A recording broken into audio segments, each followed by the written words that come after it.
Well, the first person I interviewed for this project was the first woman in my family to vote, and that was my French grandmother.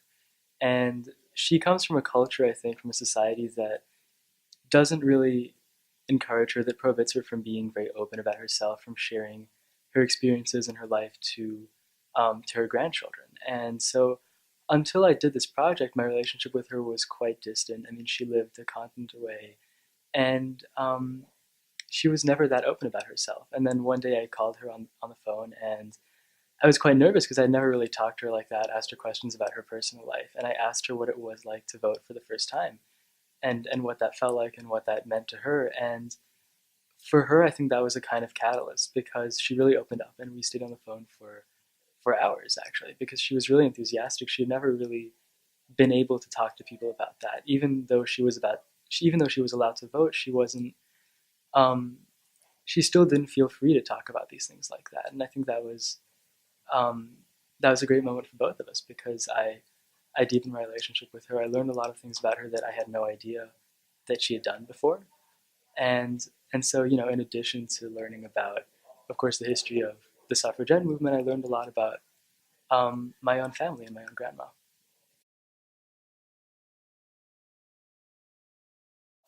That's a tough question. I mean, of course, when everyone votes, they hope that someone, like a certain person, is going to get elected. They hope that certain policies might be passed, that you're going to have a certain influence on the way your country is run and the way the world is run in general. But beyond that, I think a vote represents a voice.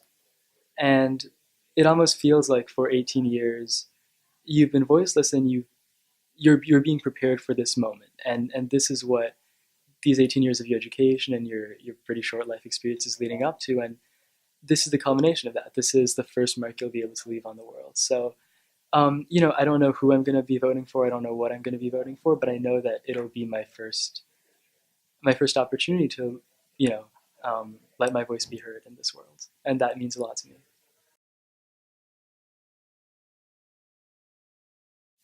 Well, I think that's very important for two reasons. The first is that when a young person votes, that means that he or she feels like they have a stake in the direction their country is going to go into. So it means that they feel some kind of civic duty to speak out and contribute to this whole process.